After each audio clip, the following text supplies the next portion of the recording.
Take bypass.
Good morning, everybody.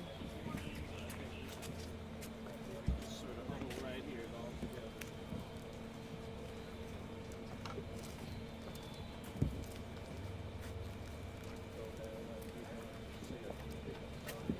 Yes.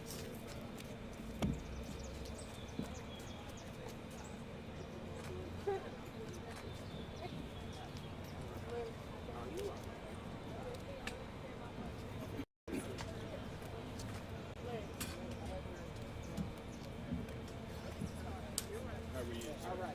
Good. Hey, for Haley. Sam starts with the Cochran Firm. Nice to meet All you. right. Yes, sir. President NAACP. Okay. Yes, sir. Great. Okay. Okay. You want to stand here with us? Yes. Okay. Just stand behind Sean here. Great. Perfect.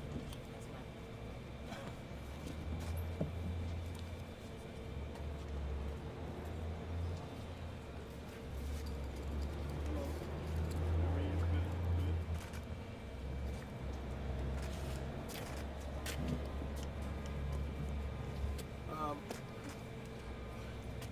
First, good morning. I want to thank everybody for coming. My name is Sean Williams, spelled S-H-E-A-N. I'm one of the managing partners at the Cochran Firm, the firm from the founding civil rights lawyer in this nation, Johnny L. Cochran Jr. With me is my partner, Samuel Starks. He handles a lot of our civil rights cases. Also have my partner, Faith Fox. She's an established lawyer here in the Charlotte area. I also have Lauren Dillingham from our office. We're here standing with the family of Malcolm Staton. We have his mother, Jayon Staton. We have his mother of his children, Heather Ellis and Cree Faulkner. We also have his extended family, which is this community. We have people here that have been supporting this family and wanting answers for what we believe is the injustice surrounding the death of Malcolm. I brought up Mr. Cochran because over 50 years ago, he started one of the first civil rights cases involving a gentleman by the name of Leonard Deadweiler.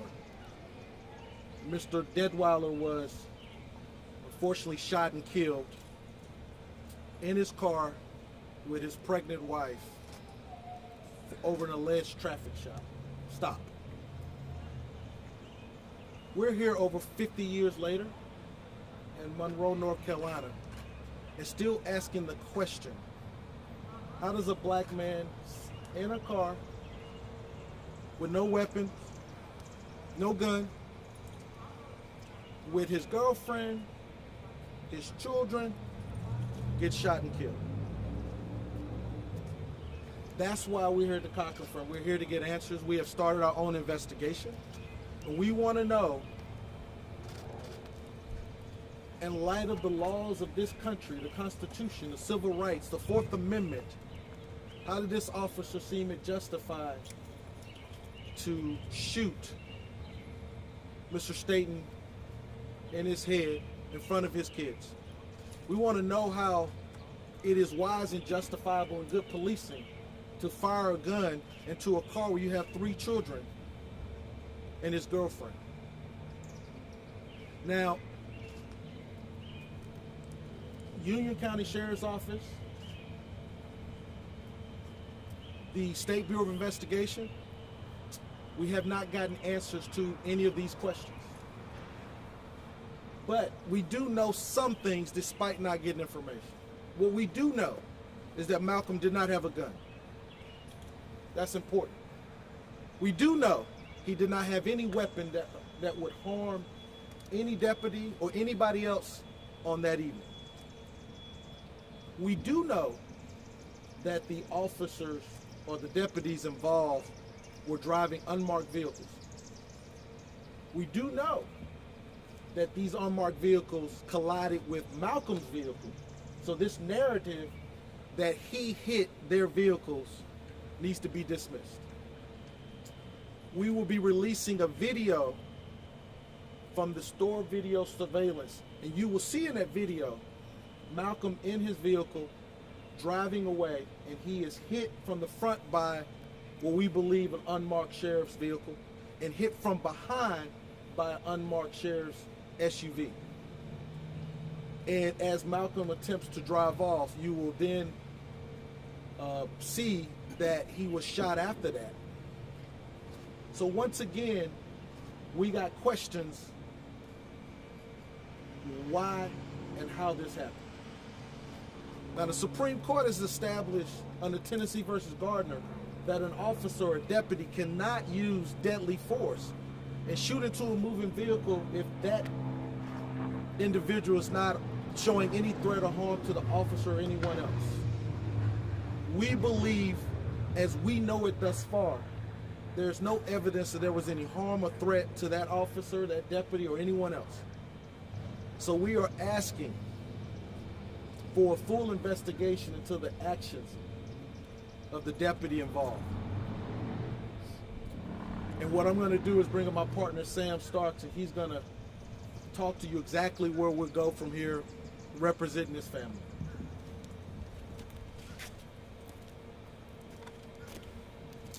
Good morning. I'll be brief because, as Sean mentioned, we have more questions than answers. And I think as members of the media, I think you all know from covering these sort of cases that there's this cloak of secrecy that I guess the state legislature seems to allow whenever people are shot and killed by the police. And so we don't have a lot of information to share. Information that, frankly, if you had it, you would report it. We don't know the name of the officer who shot and killed Malcolm. We don't know the identity of the other officers that were involved in that incident. And those are questions that we have. And it seems outrageous and undemocratic that this family and this community can't get answers to basic questions. Who are the officers that were involved? What are their names? We don't know that. And we have to wait until the SBI or the district attorney ultimately decides that that's information they will make available to the community. That's not right. And that just adds sort of insult to injury in terms of what this family is having to deal with. We are learning some things and we are hearing some things, but we don't have much information. For instance, we've read in some of your papers, some of the media accounts suggest that there was a traffic stop. What was the traffic stop for? Was there a moving violation? Was there a tag violation? We have no information about what was the legal justification. If there was a traffic stop, which we doubt, what was the legal justification for that traffic stop? We've heard some references to a drug investigation, which obviously it's coming from law enforcement. We don't have information to give to the media to suggest that there was a drug investigation, but certainly the police were there for a reason, and this cloak of silence that exists, while the government would say, well, it gives us an opportunity to investigate these cases and not have witnesses tainted and information that's destroyed. From the community standpoint, we look at it from the perspective of it gives the police an opportunity to get their stories straight, to concoct legal justifications for why they did what they did. Our position, my view, is that it's undemocratic.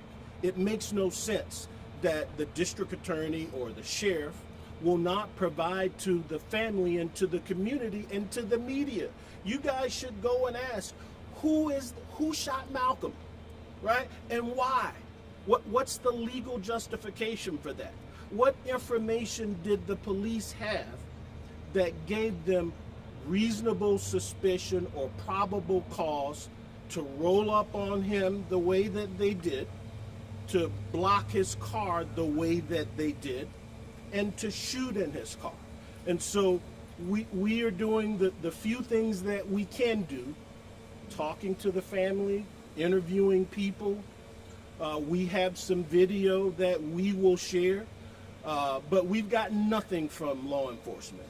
And so we expect there is this process that you probably know about, where the family can request through the county sheriff and the court gets involved for some opportunity to see if there's body camera footage or dash camera footage.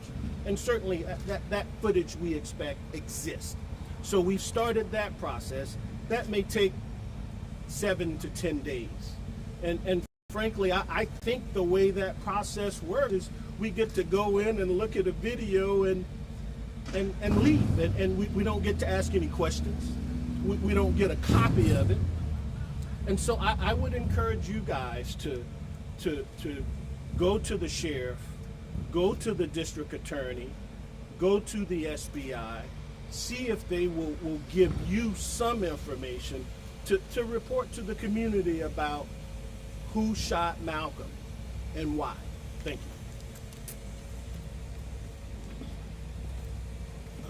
We're going to have Faith Fox say a few words.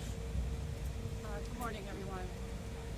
I think that we're tired. The Black community is tired.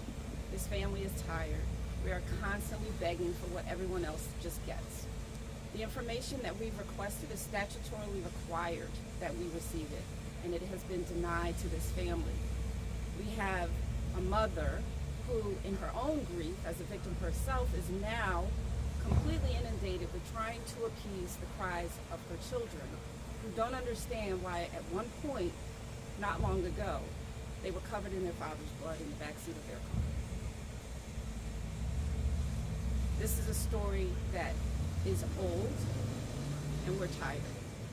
And the Black community and this family deserves answers. And we expect to get them. We expect to get them because we deserve them and because they're entitled to them. And so we would ask that the media and that all the agencies that have been previously mentioned, that they do what they are supposed to do. and stop making excuses. There's video, we want it, we need it, and we are entitled to it. And this family deserves to have the justice that every other family around the country deserves to get. Thank you. We believe it's important for you guys to hear from the family. So we're going to bring up Malcolm's mother, and then we're going to, Miss Staton, and then we're going to bring up the mother of his children, Heather Ellis and Cree Faulkner.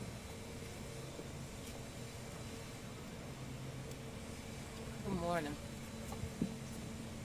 I just want to reach out to the community and just let everyone know that my son was not the worst man on this planet.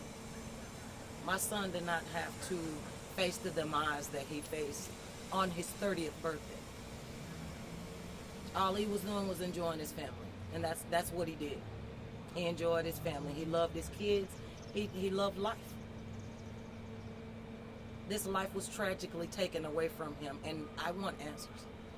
I simply want answers. I want to know why you did what you did to my child. I want to know. And this is something no mother should have to go through. No mother. There's I can't even put it into words. The pain, the lack of sleep, the lack of appetite, just mind going in 1,000 different directions. Why did this happen to my child? I just want answers, and I want them now. I deserve them. My grandkids deserve these answers. It was unjustified, and I want it to stop. Not just for my family, for everybody that's going through this. I want it to stop. There's no way that the world should be going like it is right now. I mean, there's got to be some love somewhere. Someone has to start caring for someone else at some point. I just try to remain strong. I do that for my kids. I do that for my grandkids. I do that for myself. With I have health issues, I have seizures, high blood pressure. None of this, what I'm going through, is good for any of that. But I pray a lot. I pray a lot. But I will say this, God's going to handle it, and there will be glory after this. Amen.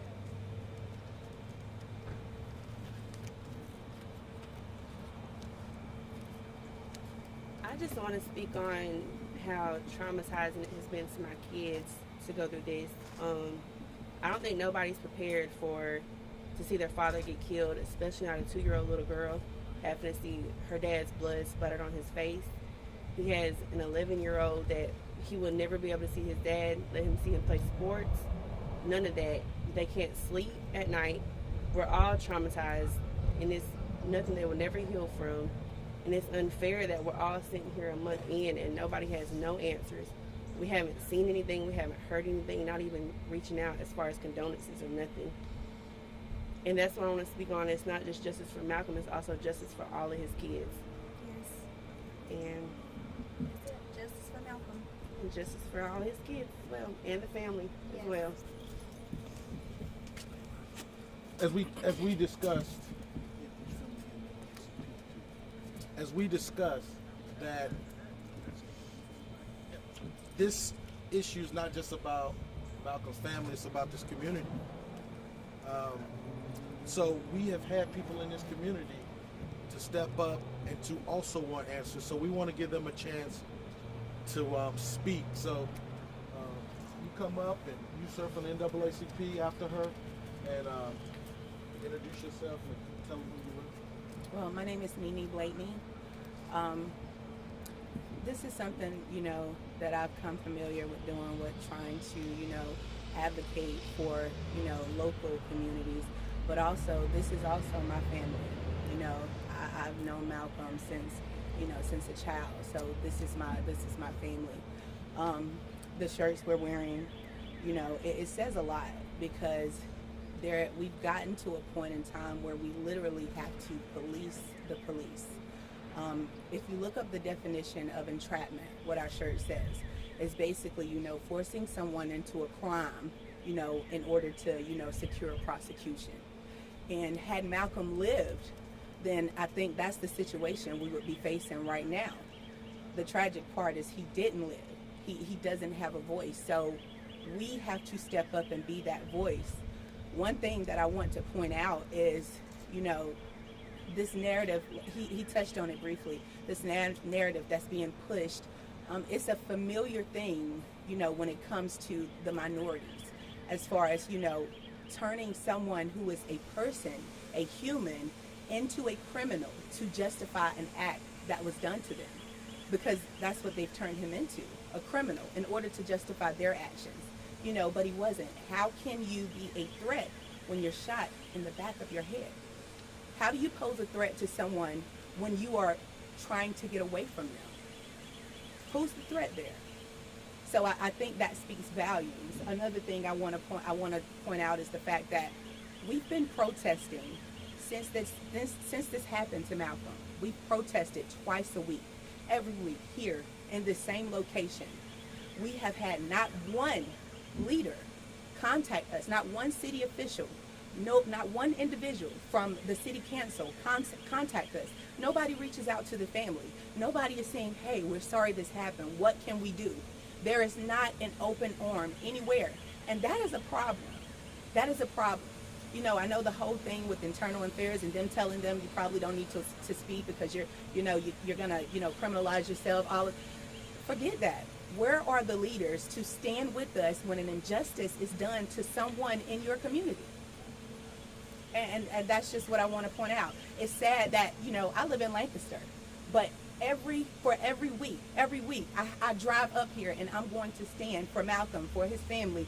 We stand for him together because they took his voice from him. And that speaks measures. Thank you. Good morning. My name is Sunny Food Mart. I'm president of the Union County branch of the NAACP. And all we ask for is transparency. As we look around the county and the state at young blacks being killed and no answers, and all of a sudden they were at fault. We were trying to protect ourselves. But we want answers. We want to see the film. We asked our sheriff a number of years ago about body cams, and he refused them. But I hear now that he has a few body cams, a few car cams, but where are they? What are they filming? What are they showing? We just want to know. We are tired of marching up and down the street trying to get answers to our young blacks being killed and no answers given as to the reason. And it is a hard thing for us to explain to families what the reasons are. And we're tired of it, and we just want answers, and we want them to be transparent about what's going on, not only here in Union County, but all over the United States when somebody black is being killed. So thank you very much.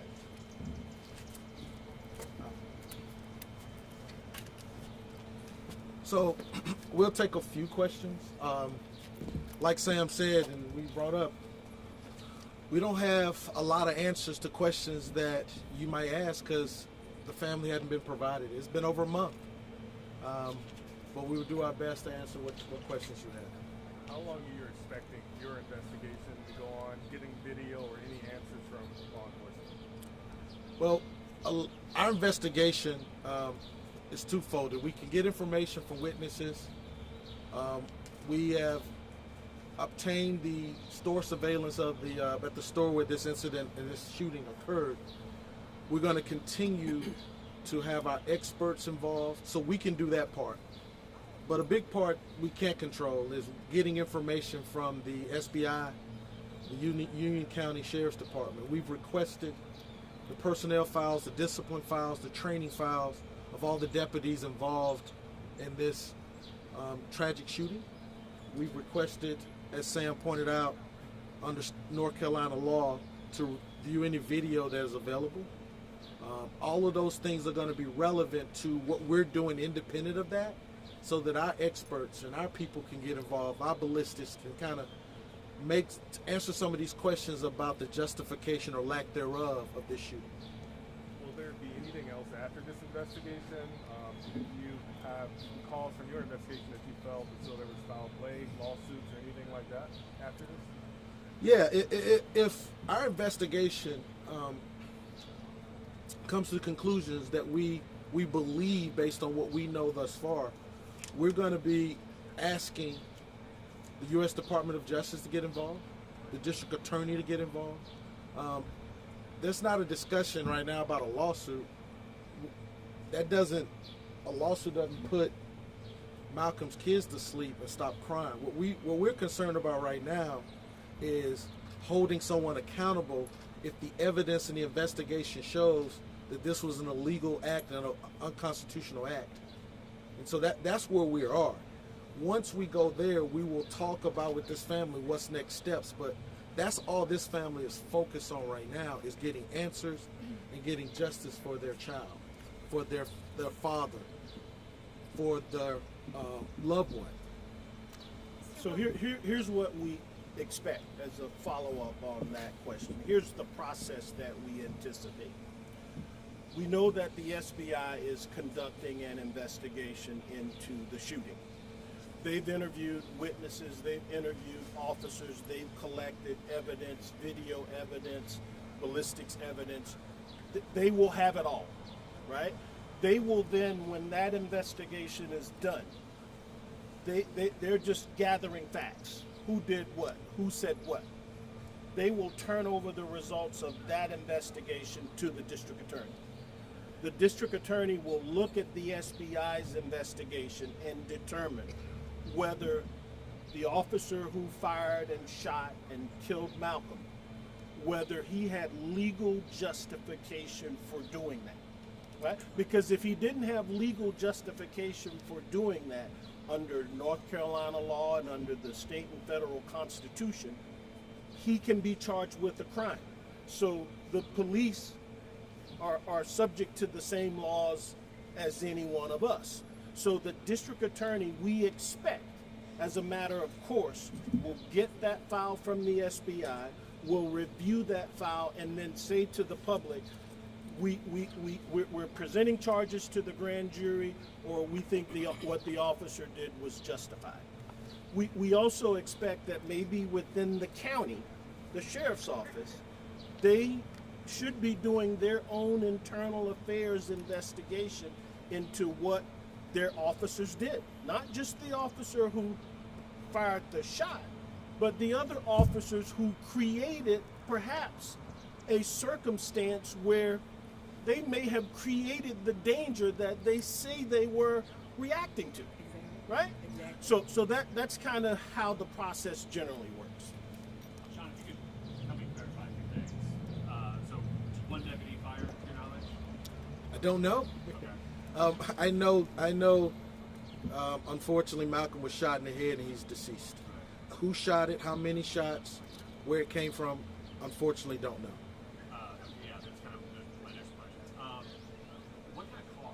Was it like a big ass? I'm trying to, like, were his kids literally in the back seat?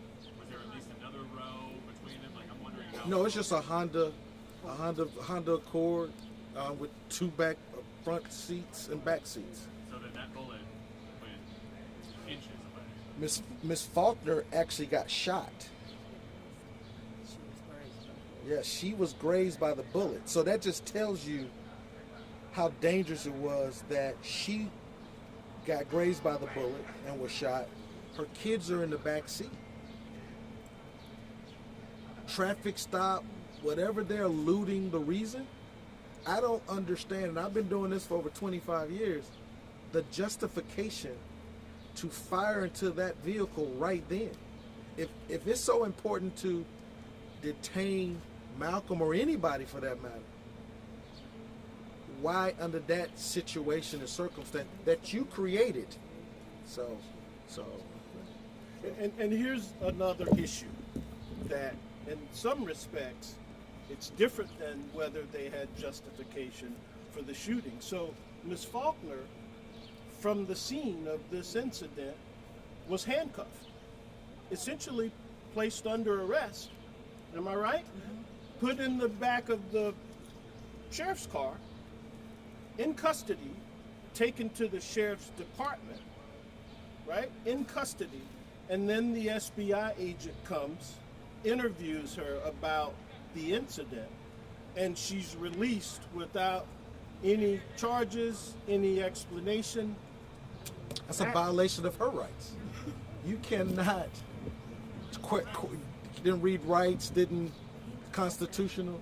So the reality of it is, they have issues that that they need to explain on what happened, why it happened, not only before the shooting, during the shooting, but even after the shooting. And she was handcuffed, and her kids are sitting there with her. So, anyone else? Yes, and I know you've said that it's been hard to really understand what happened that day because you don't have all the information you need. I was wondering if you'd be able to say, just from what you've been able to learn from witnesses or Ms. Faulkner about, well, what led up to this? Why? What happened? What did she see or feel and experience? Why were they after this car? I don't know why they were after this car. You got to ask the sheriffs. I don't know what the sheriffs or the deputies were doing that led up to this. I can tell you Malcolm went into the store to buy something from the store, came out of the store, got in a car, and you'll see this from the video. As he's getting out, he is hit from behind. I mean, he's hit from the front by a vehicle. He's hit from behind by a vehicle. He maneuvers out of the way and then is shot. So that's what we know. The answers to the other questions you're going to need to ask the SBI or the Union County Sheriff's Department. But look at what you see in the video. You won't see a speeding car being chased by the police. I mean, sometimes you see these things and you can kind of piece together, well, this is why the officer did this, or this is why the officer did that. You don't see that. Nobody's shooting at anybody because there's nothing in the car, right? So, again, the way the public and the media and the way we look at this as lawyers, we look at it from the perspective of what were the facts that gave the police the reasonable, articulable suspicion that the law requires to detain someone, or the probable cause to arrest someone, which means more likely than not, we know this person has committed a crime, right? That's their jurisdiction, is to search out crime. Where is the crime? You see, is it a traffic violation when the car is parked in front of a convenience store? Where nothing's found in the car? So where is the crime that motivated and justified the police being there and doing what they did? And the perspective is in real time, not after the fact. We don't want them to kind of justify and try to make up an excuse or try to justify this incident or the shooting after the fact, after they get their stories together. That's kind of the problem. And that's what we see historically. That's why we want transparency. We want information out. And that's why we hope you as the media continue to do your job. It is all of our responsibilities to get to the truth of things, and this family deserves it. And so, one more question before we go. Anyone else? Sure, Tom. Kind of a bigger picture question, but it's April 29th, so 30 years ago today was the acquittal in the Rodney King trial. Very familiar with it. 30 years later, things any better? Is it worse? Same? I will tell you that Malcolm's children, his mother, his family, they would say it's not better. Rodney King's situation was tragic, not only because what happened, but the lack of consequences that those officers faced. And as tragic as it was, at least Rodney King is here. Malcolm is not here. He's not going to get an opportunity personally to hold his kids, to kiss his kids, to see them graduate, to see them in Little League games, because someone made a decision to fire into a Honda Accord when, from what I've seen thus far, could have been handled in a less fatal and lethal way. And that's what the Constitution required, and that's what Malcolm was allowed to expect to happen. Thank you guys for coming. We appreciate it on behalf of the family. Just before we go, I do just want to add that this protest is not over. You know, the family is going to continue to be here. And tomorrow at 12 o'clock, the protest, the walk, the struggle in Lancaster will continue. And so we would ask that the press continue as well. Don't stop here. Continue to ask the questions that we need answered and follow the family and seek justice, because it doesn't just happen in the courtroom. The people make decisions, and right. you get us to the people. You are the people. So thank you.